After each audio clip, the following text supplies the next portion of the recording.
திமுக ஏன் அதுல அச்சப்படுதுனாமா, இந்த இந்த மதவாதிகள் என்ன செய்வாங்கன்னா, அதாவது இந்துக்களின் முருகலின் பேரால் நடக்கிற மாநாட்டை திராவிட கடவுள் நம்பிக்கை இல்லாத திராவிட மாடல் அரசு தடை செய்கிறது என்று பிரச்சாரத்தை செய்வார்கள் என்பதற்காக அச்சப்பட்டு திமுக இந்த மாநாட்டை அனுமதிச்சிருச்சு. திமுக அரசுனா அது காவல்துறை அனுமதிச்சிருக்கு.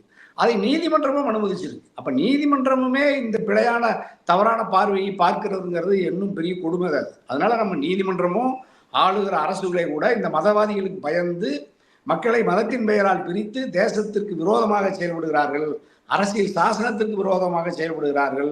அதாவது மதசார்பற்ற அரசியல் சாசனம் இங்கு நிலை பெறவில்லை, அதற்கு ஆபத்து வந்திருக்கிறதுங்கிறதுக்கு எடுத்துக்காட்டு தான் நேற்று மதுரையில் நடந்த முருகபக்தர் மாநாடு என்கின்ற பெயரில் நடந்த பாஜக, RSS, இந்து முன்னணி, இந்துத்துவ பரிவார அமைப்புகளினுடைய கூட்டம் அப்படிங்கிறதான நம்ம கருத்து.